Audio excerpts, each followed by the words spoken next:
Welcome back to Season 3 of the podcast. I'm your host, Amanda Blackwood. As many of you know, I wrote my autobiography as a survivor of human trafficking called Custom Justice, but if you didn't know, you do now. Keeping in line with that, this entire season has been focused on interviewing people who did or plan to write about their own experiences as trauma survivors and how they overcame their past. If that sounds like you, reach out. We can talk about having you on the show, too. As much as we all hate commercials, they are a necessary evil these days. This is what keeps the show on the air. You can also show support by purchasing one of my mini books or donating through PayPal. You can find the links to either option in the podcast description. As always, a portion of the proceeds do go to local organizations that help fight human trafficking.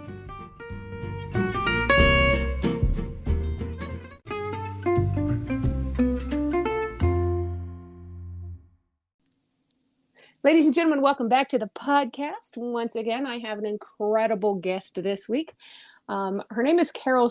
She's been through some crazy stuff, but she's had some wild adventures, it seems, too.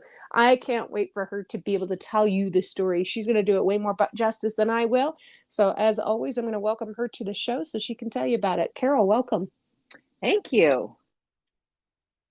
I'm excited to get to know you. My goodness. You've had a crazy life. So we're going to start this out on kind of the easy end of things. Tell us a little bit about where you were originally from. Where did you grow up? I got to grow up on the waterfront of Texas, down near NASA. So my little town is called LaPorte. NASA was in Clear Lake, and I had like astronaut wives for Girl Scout leaders. It was really idyllic. Wow, that's incredible. Oh my gosh. It was a lot of fun. I bet it was. You probably went to school with the kids of astronauts and went to Girl Scouts with the kids of astronauts. Yep, and they're just like us. Yeah. Just like us. They're just humans. Yep. So you've been through some crazy stuff. It started out when you were pretty young. I think I've read something about 6 was kind of the first major shift. What happened? Yeah, so my family was vacationing on a farm in Missouri, visiting our grandparents, and we were there because several of our family were gathering to attend a local funeral, someone they knew, right? So I had been the babysitter, and on the way back from the funeral, we got hit. We were turning into the farm, and the sheriff's son was racing his buddy up the other side of the hill after drinking, and we got hit and rolled down the hill and lost half my family that was in that car that day. So, oh my gosh, it was one of those really rare moments that movies really try to portray, where I was the only person who could climb out of the car and get help. And I could remember every detail of that day forever. And I think when you are able to remember and clearly walk through that scene, you handle it better than people who woke up later or don't remember much. And I think that was a blessing of that day. That's got to be a lot of responsibility for a 6-year-old, though. Did you recognize that you had lost so many of your family members right that moment?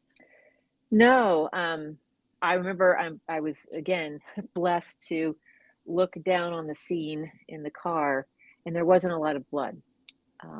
So everybody looked like they were asleep, kind of like dummies piled in a pile. And I do remember hearing labored breathing, which freaked me out. So I went to open the window. We were on our side. My right arm didn't work, so I had to try the left arm to get out. And as I was sitting on the side of the road with the young man who had driven up in a truck and lifted me out, I do remember asking, like, where's my brother? And he was like, what do you mean your brother? He's thinking the brother's at a daycare. And I go, no, my brother was sitting right next to me. I had my Barbie. He had his car. Where is he now? And this young man, I'm imagining he's in his early 20s, said, well, I'll be right back. And he went, and someone, I imagine she was a nurse. She didn't have a nurse's uniform on, but she was helping. And she came back. She was, well, honey, I just don't, are you sure? And I said, oh, no, no. He's 3. He was in the car right next to me. And of course, they had no idea. The tow truck was already hooked up and everything stopped and scrambled. And sure enough, they found him underneath the back seat.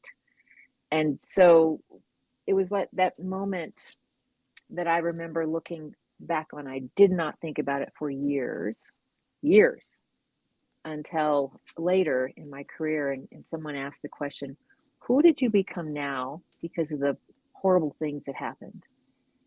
And I remember thinking back to that moment when that nurse came back to me and she said, Carole, I'm so glad that you spoke up, that you were brave enough to ask about your brother, because if you hadn't have asked, we wouldn't have found him and the car would have been towed. Oh my Because of your gosh. actions, right? Because of your actions, he will go with you to the hospital. And I didn't put 2 and 2 together until decades later when I realized, oh, that's why I speak up when I see people who are quiet being wronged. That's why I speak up when Wow. something needs to be said. That's where that comes from. So that moment changed the trajectory of your life when you were only 6 years old. It did, in a very unconscious way. I just Yeah. didn't know to give it credit. I mean, there was a lot of bad that went on. Like, my dad never recovered.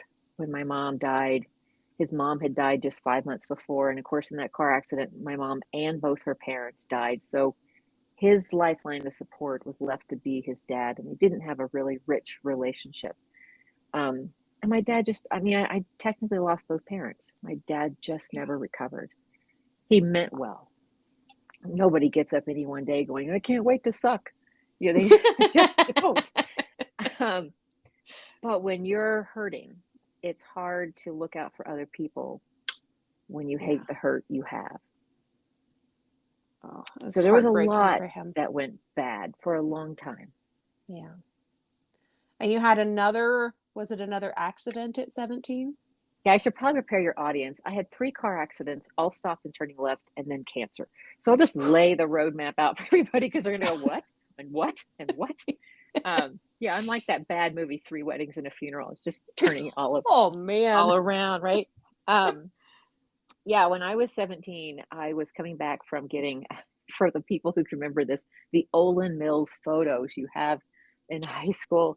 Um, and they were horrible, and I was mad and I was upset, and I'm driving home and I'm in one of these kind of a tucked away left turn curvy things where you're just facing the way you want to go, but it's still technically a left turn. And a young woman, probably about the same age, who was ecstatic driving home fast because she just got her braces off, was tailgating a truck, and she swung around to pass him as he was turning left and overcompensated. And I probably was already sticking out a little bit too because I didn't see anybody else but the truck. And wow, she just plowed into me. Um, and, you know, ironies of ironies, she lost a front tooth. Um, Oh. and I was in intensive care. So I was like, huh, interesting. Um, Oh.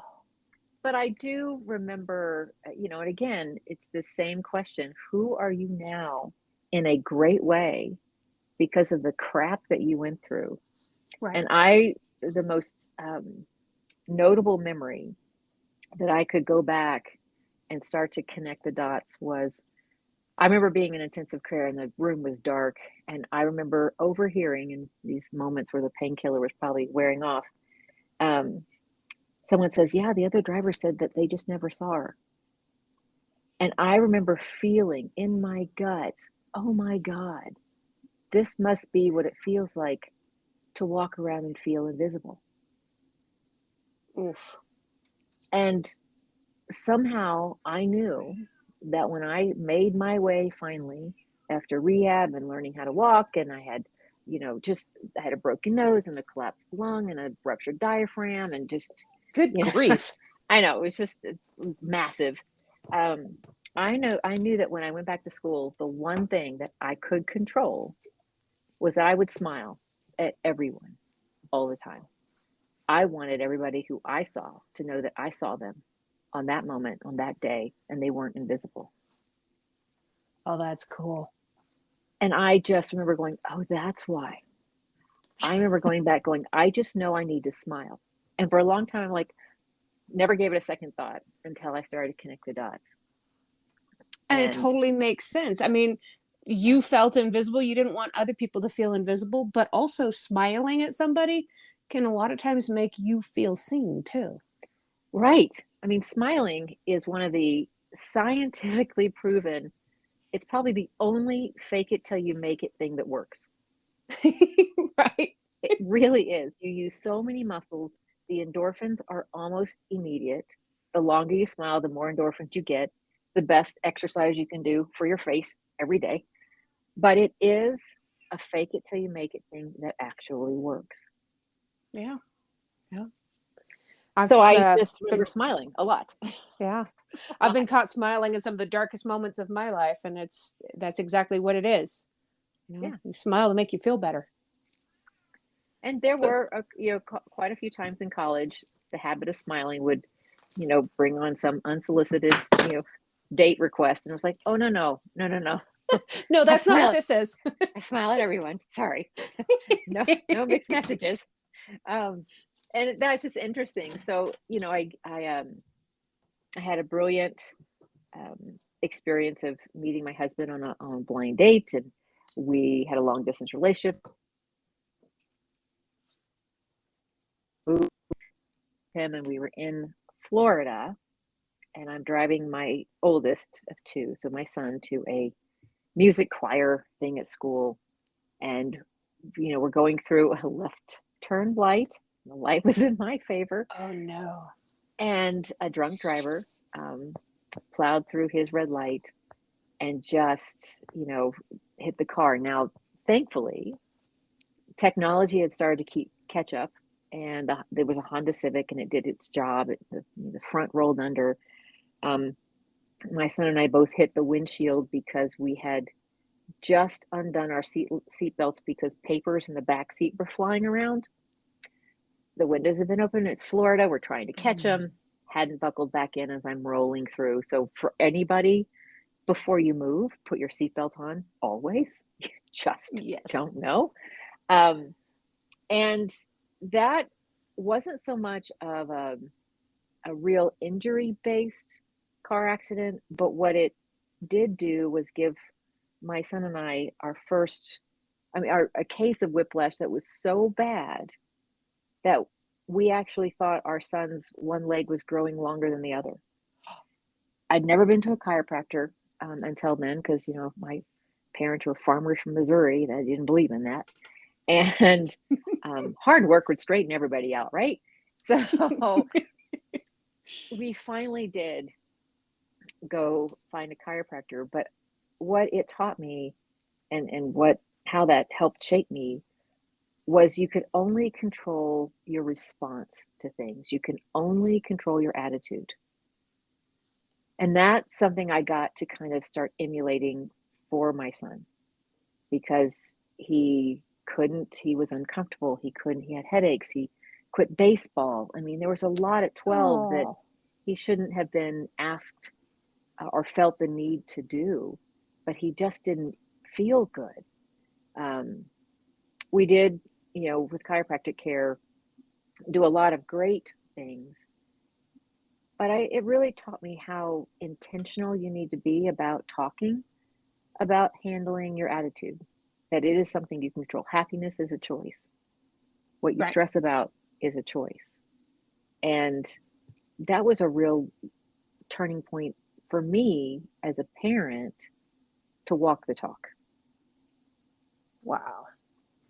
Oh, what Because a great lesson for him to learn from somebody that knows how to take lessons from these really difficult moments too. well, and to his credit, he is a dad now of two young kids. And so he's Oh, exhausted. He's not thinking about, anything that I'm talking about now. He's like, I'm exhausted. What are you talking about? Um, but as his kids get older, I'll remind him, hey, remember, this is your time. You get to be intentional. You get to walk the talk. It's time, Um, but I have to Congratulations say, on being a grandmommy, though. I'm very excited. I get to see them tomorrow, actually. Oh, Um, oh my the gosh. What do Yep, they call you? Yaya. Yaya? They call Oh. me Yaya. No one in my family is Greek, which is why I'm called Yaya, because then no one fights over the name. We're Italian. There are nonas coming out of the wazoo. There are G's, there are Gigi's. And I go, and really, whatever you want to be called, doesn't matter. It's whatever your children will help your grandchildren call you that matters. So don't get too attached to some future grandparent name unless your children are all in agreement. Right. I'm expecting my first grandbaby very soon. Oh, So, it's so exciting. So yes. Oh my excited for you. gosh. Which makes, being here so much richer, because Oh, yeah. we both know there are times in our life when we were like, yeah, not sure. Not sure if there's a tomorrow, not Yeah. sure what tomorrow looks like, not sure I'm happy about tomorrow. Um, Yeah. there's just those moments, um, that I truly appreciate. Um, Again, happiness is a choice. I am not one of those people who is blessed to have, what some of the assessments in the strength world call positivity. I have to choose it. I have to work on it. Um, my husband has positivity as a very strong trait. Mm. Um, so when he gets tired, he's still happy. When I get tired, I am so sad. I am so sad. And it's just, when I get tired, it's one of the things that when I start to feel sad, I go, oh, honey, you're tired. You better get some sleep. Does he help you to stay positive? Um, he, it's funny. I think when you have a strength, you think it's so natural that you don't think it's a strength, and that it's not your job to force it on anybody. He comes from a very independent family. In fact, one of the things that connected us was his father died in Vietnam the same summer or the same year my mom died in a car accident. Oh So my gosh. we both watched the opposite sex parent do it, do parenting in very odd ways, whatever way they could muster Right. at the time. So I grew up watching a dad, he grew up watching a mom, and to his mother's credit, um, well, there's a blessing and a burden here. So the blessing was he was raised by very independent working women.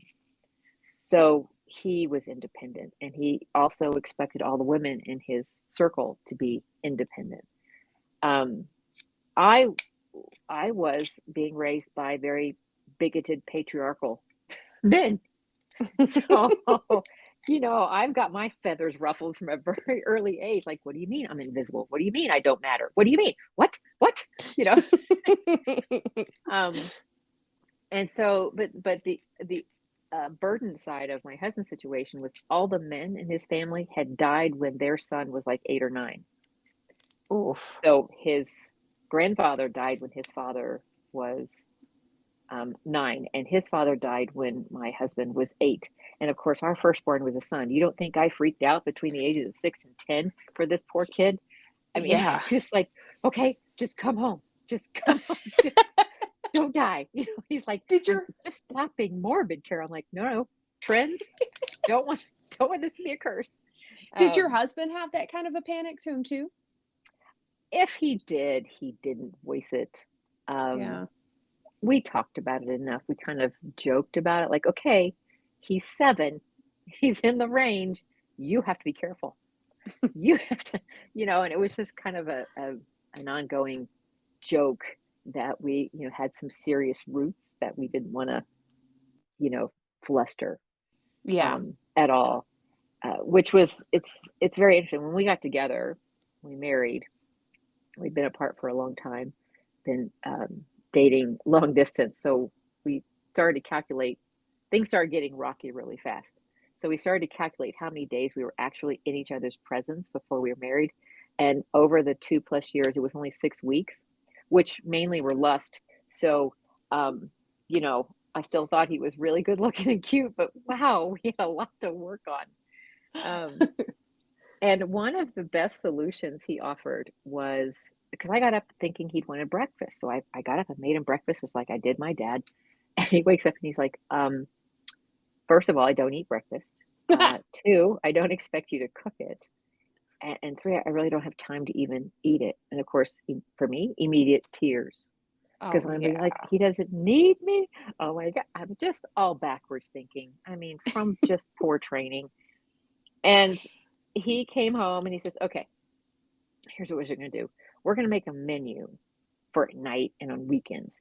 And whoever gets home first starts cooking, right? So whoever gets home first, whoever's the hungriest, we just call it the no whining policy. And we have had that for decades until he decided to take over all the cooking, which I happily, oh, happily blessed him with like, oh, here, what can I do to make you know how appreciative I am? Yeah, when the kids left to go to college, I was like, it's no fun to cook for just two people because you eat for three, and then you say you're too full, and then you snore. It's just not going to work. But the real uh, fork in the road was when, at the age of 49, I've been fighting for a year to get my doctor to take me seriously, and I finally go, well, obviously she's not going to listen to me. I'm going to get a second opinion. And as I'm sitting in the waiting room after surgery, after tests and surgeries, and I'm about to meet my oncology team, I am angry beyond angry that I had fallen prey to being kind of passed off, thinking I didn't know what I was talking about when it came to my own body. When I found out I had stage 3 cancer and went through my chemo, I couldn't taste anything. So my poor husband, one, had to learn how to cook quickly out of survival, but two, started watching the Food Network. And I just had to say, look, I love you, but the only thing that really tastes good to me is fruit and salt. So you can make whatever you want. um, and he just became the cook. And at a certain time, I got well, and I go, yeah, do you mind? Keep doing that because that's the one thing I don't want back. And he goes, absolutely. So he has just been a real trooper. But yeah, that interesting blow of not being taken seriously for a year and then having something that could have been so minimal become so not minimal. That journey was a very interesting journey to come out of. I bet.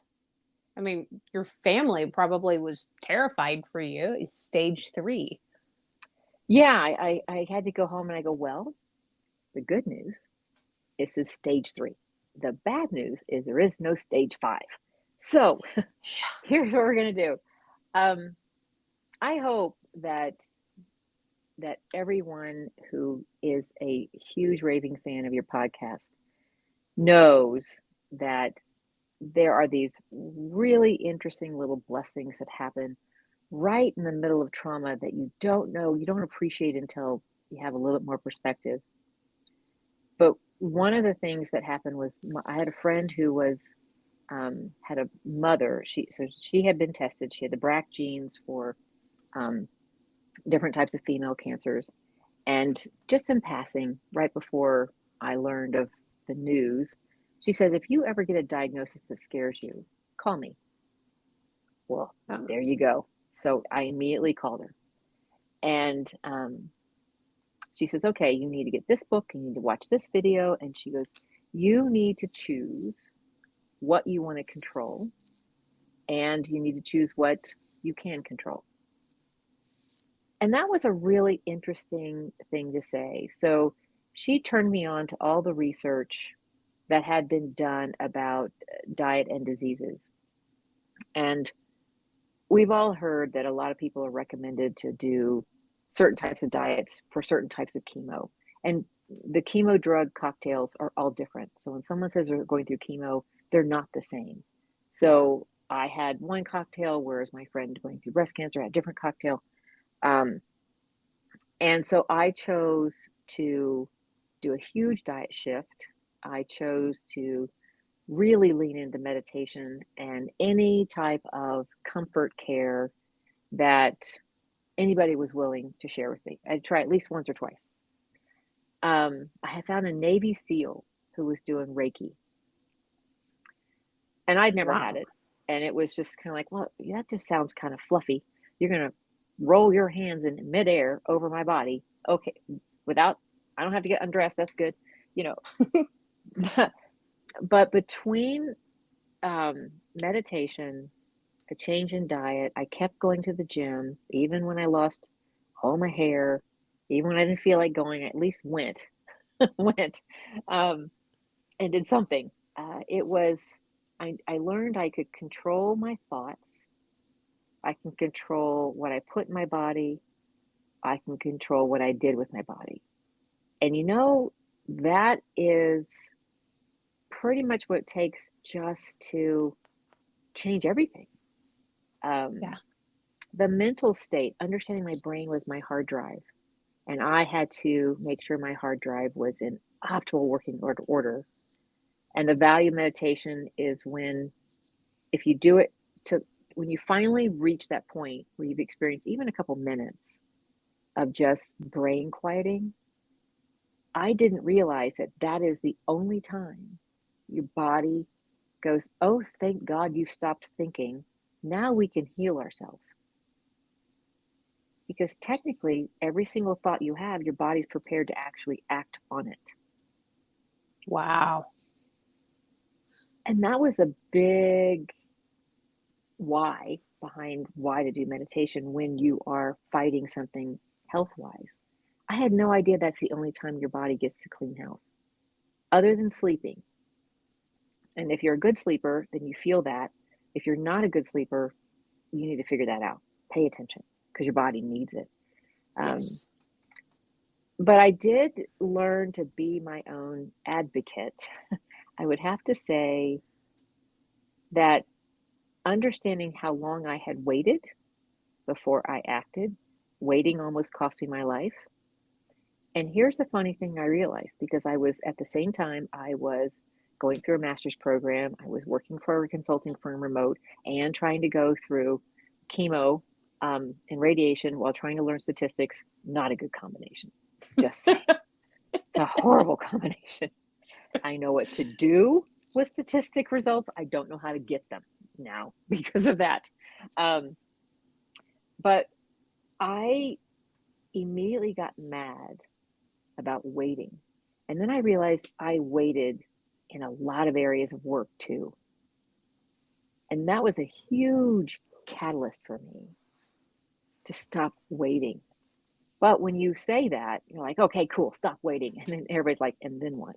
And I go, Right. yes, you stop waiting. Then you start asking. You start asking for the information you need. And that's what trips everybody up, because we are so conditioned to not ask anything at all. So I was curious, why don't we ask? Well, we're conditioned out in school. As soon as we started teaching to the test, it was memorization and regurgitation. We kind of Yes. quelched critical thinking, and when you quelch critical thinking, you quelch questions. Period. So we are in a absorption stage from the time we get to maybe first grade all the way through college. And then suddenly you graduate college and they go, okay, we want you to critically analyze and ask great questions and step into work and know what you're doing. And everybody's like, I don't know what I'm doing. I really don't know what I'm doing. And Yep. what was interesting is I just kept seeking. I'm apparently one of these, infinite learners. And when I learned that the brain is only scanning the universe for two things all the time, it explained so much. So the brain's always scanning for where do we fit and where do we grow next. That's it, all the time. So think about social media. You scroll things you like, and then you get interested and you want to know more. So then you scroll, where do I want to fit next? How do I grow to get there? It's an infinity loop of brilliance that sucks you in. And that's Very the cool. same thing we want from work. Where do I fit and where can I grow next? Meaning, what am I currently doing right that you don't want me to change? And where can I grow next so that I can change what I have to change? Those are the That's questions we awesome. want to ask. Yeah. But instead we go, so how can I improve? I hate that question. And the reason I hate that question is because it makes the other person think that you think you're broken and you need fixing. So they get to be the fixer. So they start to offer you things that you're really doing wrong in their perspective. And that's not what really wanted at all. You're just wanting to know, okay, what am I doing right? What do you brag about? What do you like about what I'm doing? And then once I know that, where do you think I can grow next? Those are the questions we want to ask. So I learned this when I was really struggling in school, really struggling in that remote consulting job and trying to go to school. And I kept asking the doctors, what do we measure when we know what's going right? What do we measure when we know what's going right? And at first they were like, we're here to fix things. I said, no, I'm not broken. I just have a glitch in my hard drive that's really wreaking havoc on my body. What should I be measuring when it's going right? And they said, okay, when you go for your blood test, here are the blood markers. Here's what you really want to be, and here's where you don't want to be. And it caused a different conversation. And so I took that and I started researching, well, who else does this? There's a organizational approach called appreciative inquiry, which is what they do is they sit down and say, okay, what's going right? What are we all doing right? And what that does is allow them to go, okay, so if this went right, how do we apply that to this new problem? And that's when I go, oh, what if I go about everything and my first question is, so what's going right? That And the is brilliance of that, I'm sorry, I didn't mean to cut you off. no, you're okay. I was just thinking this is groundbreaking. This is brilliant. This is amazing. So my next thought was, when you're going through crap, when you're going through trauma, I mean, I was going through cancer and I literally go, so what's going right? Ironic, right? They're going, I think she's lost her mind. Has she been drinking? I don't know. What did you give her? Right? I don't know. I said, no. I need to go back to my family and tell them what's working. I need to know what's going right. You get what you focus on. So I need to train my brain to focus on what's working so I don't stop doing that.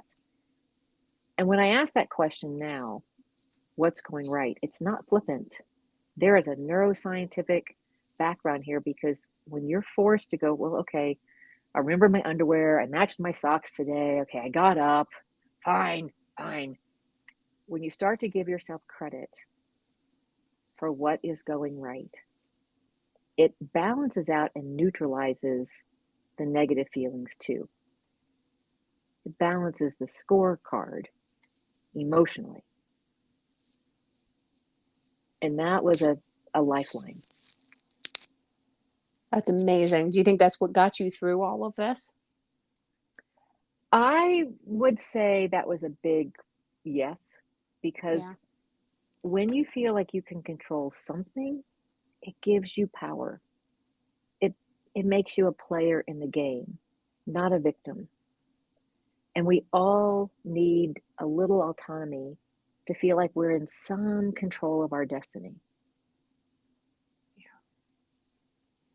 I love how you took control. I mean, all of these things kept on piling up. You could have been a completely different person if you allowed these traumas to kind of beat you down, because it was definitely trying to, but you just kept Yeah, on fighting. You had yeah, family you got to go back for.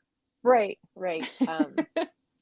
It wasn't until just a few years ago that we were laughing. My mom, bless her heart, took her 9 years to have me, 9 years to have, 3 years later, my brother. Um, she felt that it was a sign of good luck if your kids' initials spelled something. So my initials spelled cat and my brother's spelled jet. And I had to laugh. I said, well, even though I married, one letter out of that, um, I don't want to have 9 lives. I really don't want to keep this trial going. I said, but I'm very grateful to have the ability to have just another life past the last one. And maybe that was the blessing with the initial spelling cat. And ironically, my brother, even though he had a career in the Marines, he now works in rocketry and unmanned aerial vehicles. Oh So my gosh. it's just the funniest things. Looking back, perspective gives you blessings and humor. But for every blessing, there was a burden. And for every burden, there will be a blessing. You just have to choose to find it. Always. Who would you say inspires you the most? Oh, and I know this is going to sound so cliched. I have always admired Rosa Parks. Oh, very cool. Because she, in the midst of a huge social norm, she was mad enough, tired enough, the stars aligned that she just couldn't see why to get out of that seat. And it took probably just a lot of exhaustion. But if she had tried to plan that, she would have chickened out. Right? If we plan things like, okay, no, it's not going to work today, I'll just stand up. So let's just say that a lot of buildup helped her in that moment of social visibility. But it taught me that sometimes you need to not think and trust those instincts to stand up, to speak up, to smile at someone, to reach out and shake the hand and get to know the name of a homeless person. Whatever it is, sometimes your gut is a lot smarter than the social norms you're trying to sit in. Wow. And she just inspires me because she put her life on the line and her family's life on the line in a lot of ways. Yeah. Yeah. At that point in time, it absolutely was taking her life in her own hands. Everything was up on upheaval. Yeah. And that, I don't know how much exhaustion I would have had to have experienced to be as brave, but I just always think of her. I don't know her. I never got to know her, right? But I think of that moment in time, that one gesture, one moment of exasperated impatience, built up anger, built up, social unjust, just helped a nation see differently. That's pretty powerful. Carole, do you happen to have your book handy? Would you be able to read a little bit of it for the audience? I do. It's funny because I had it out here and someone moved it, but I have right here. Okay. I do. And what's your book called? They're going to laugh. It's called The Ask Framework. Such a brilliantly creative title. What, you know what the book is about this way. That's what a book title's all about, right? That's right. Let me find the page I had marked here. It's kind of the first chapter, ironically, is the longest because there was a point in time when I realized, and this is before the cancer diagnosis. This was just in a working situation, that I was in a performance review that was going completely wrong. And I, sadly, your audience may be able to relate with this, even though you'd like it to be a one-off and not recognizable. So I'll just read a couple pages. Okay. I sat frustrated, gripping the steering wheel while still sitting in the parking garage before heading home. white-knuckled and internally yelling at myself. I couldn't believe I had found myself on the receiving end of a lunch with two bosses who fumbled their way through what was supposed to be a performance review. 12 months of suffering in a role that left me unchallenged, unmotivated, and unfulfilled, and now with no information of where to grow in the organization, I felt lost. We've all had a bad day. We've seen this scene in a movie that caused the character to grow, change, or see the world differently. For me, this was one of those days that started a chain reaction to now. A simple performance review that finally revealed what I had suspected all along.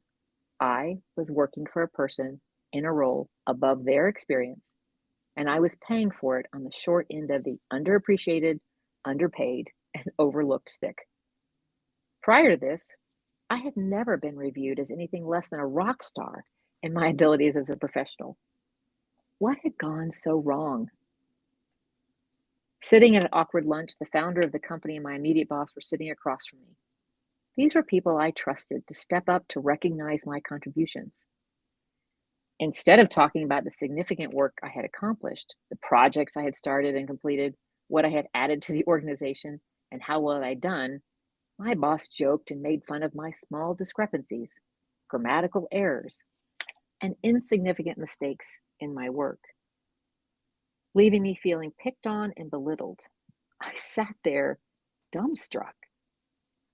At no time did either my boss or her boss take my performance review seriously. What was going on? Anytime there was a pause, as if to say, okay, let's get to the real reason we're here, the joking started all over again, as if on repeat by default. I was rendered speechless. Did my boss really know what to do in a performance review? Especially in front of the boss? Making a joke about my mistakes seemed to be the only point. Would this ever end? Wouldn't either of them take the initiative to ask about my contributions? My brain seemed paralyzed to intervene.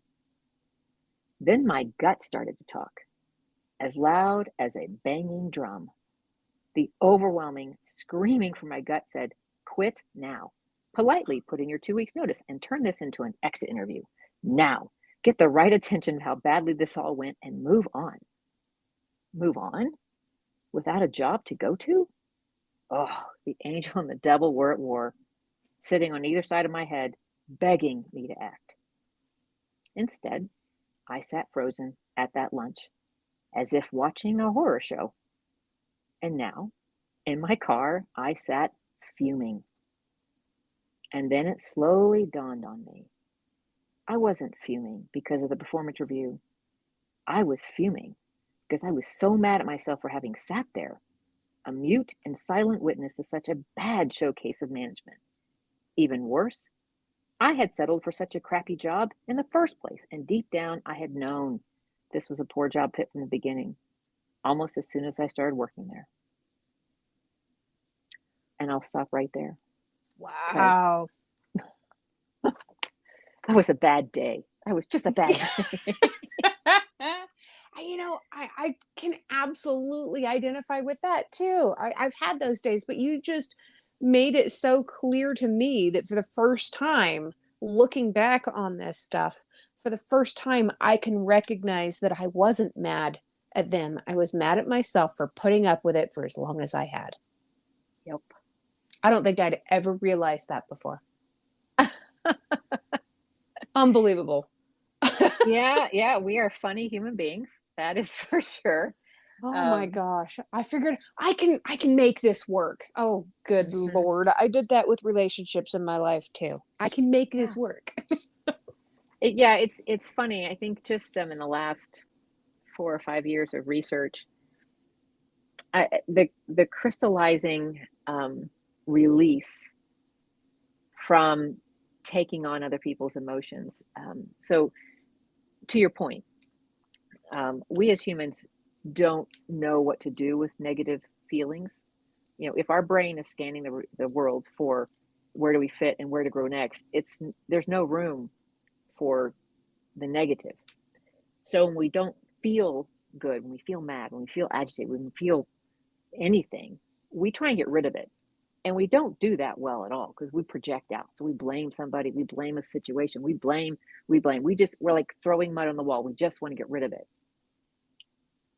And the same is true when you're on the receiving end of someone's emotions. Like, I can't believe you did this and you did this. So here's what I've realized. If you're the person that someone's trying to project on, it has nothing to do with you. It's all about the person who has the feeling. Yeah. So while I was mad at that situation, I was madder at myself. So I coach people often, especially in the work world, because people get aggravated and frustrated and mad and they just project out and they'll blame somebody, anybody, anything. If you're a leader and someone comes at you and they're mad, knowing it has nothing to do with you, seriously, it has nothing to do with the person being yelled at. They may have triggered something, but you can't make somebody feel anything. The best thing you can do as the person on the receiving end of any negative emotions is to recognize it's not about you. That's number one. 2, recognize the person doesn't know what to do with their feelings, so they're projecting, even if it's something that they say you triggered. And 3rd, the best thing you can do is acknowledge, whoa, you are feeling some sense of frustration. Ask them, what is frustrating you the most?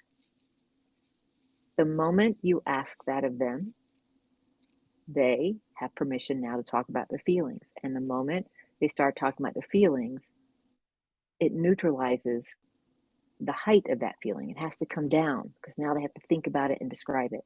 So they have to stop feeling the feeling to talk about the feeling. Weird how our brain works. But when they get to talk about their feeling, you get credit for being a great listener because all they need to do is talk about their feeling. They just didn't know how. Right. They had to get it out somehow. Yeah, and we're messy. Yes. We don't care what kind of mess we make. We're just trying to get rid of negative feelings. Yeah. And it takes a lot of emotional intelligence to even stop and ask yourself, okay, wow, I'm feeling a lot. What is frustrating me the most? And if you do, it is very beneficial to bring it to the most because your brain knows exactly what means the most and it'll just pop out. I don't feel respected. I don't feel appreciated. I feel taken advantage of. Okay. The moment you name it, you know what to do about it. Very cool. Definitely taking back a lot of power rather than just venting frustrations everywhere. Yeah. I can only imagine. Yeah, go ahead. Yeah. If somebody wants to reach out to you to talk to you about possibly being under your guidance-ship for coaching, or if they want to grab a copy of your book, where would they reach out to you? 2 places. And they can just reach out and have a conversation. I'm happy to just connect with the world because sometimes we just need to connect with somebody who's been through equal amount of crap, right? Right. I have a website, relevant-insight.com. You can find the book, The Ask Framework, on Amazon. But I love to connect with people on LinkedIn. And my name is spelled a little differently than most. So I have Carole with an E on the end. And then my last name is Stizza. So Carole Stizza on LinkedIn, and happy to connect, even if it's just to send you a virtual hug. Awesome. And I'll make sure that I include all of those links in the description of the podcast too, so that people can have an easy place to be able to locate this if they have that ability. I know a lot of people that listen to my podcast do it while they're driving, so I don't suggest that, but come back to it later. Definitely don't do that. Yeah. Especially after my story. Okay, just right. And there's always one last question that I ask my guests before I let them go, and it's my favorite question of the whole interview. What's one thing that you love about yourself that's not related to your physical appearance? One thing I love about myself, and it baffles my family, is that I believe kindness is the biggest gift that I can give people. And I just, that's the way I think. I have to commend you on that. It's tough surviving repeated traumas and going through all of this and not becoming jaded to the world for what it is that you've lost or gone through. But you've come through all of this with such a beautiful perspective of the world and such a beautiful light spirit. You're just such an incredible person. Well, I appreciate you saying that, but I just have to remind myself that nobody gets up any one day going, I can't wait to suck today. They're all trying to be their best, and if they are, God help me if I can see that. Oh, that's awesome. Yes, that's a good motto to have. Nobody wakes up saying, I can't wait to suck today. Right, that's right. I'm gonna have to put that on a sticky note on my mirror. That's right. It does keep me being a little kinder than sometimes I feel like it, but sure, yeah. I know a few people that need to have this tattooed on their forearm. Oh, God, yeah. Oh, Carole, thank you so much for spending this time with me today. I've gotten so much out of this. I really appreciate you. This has just been fantastic. Oh, thanks for spending time with me as well, and thanks for having a place where people can go to listen. Absolutely. Absolutely. That's the best way to be able to recover, is to hear that other people can do it. You can do it too. You are not alone. Oof. Yep. No. Yeah.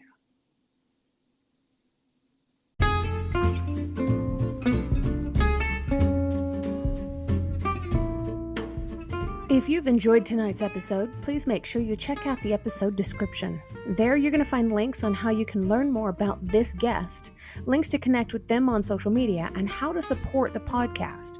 Remember, I don't get paid to do this. My boss is a bit tight-fisted, but I can say that I work for myself. In short, this show really is all about the guest. If you've enjoyed their interview, please feel free to let them know. You can also tune into my other podcast, Growth from Darkness, which is co-hosted by a lovely lady from Australia. We talk about what trauma responses are and healthy ways to move beyond the past. For more information, just go to growthfromdarkness.com.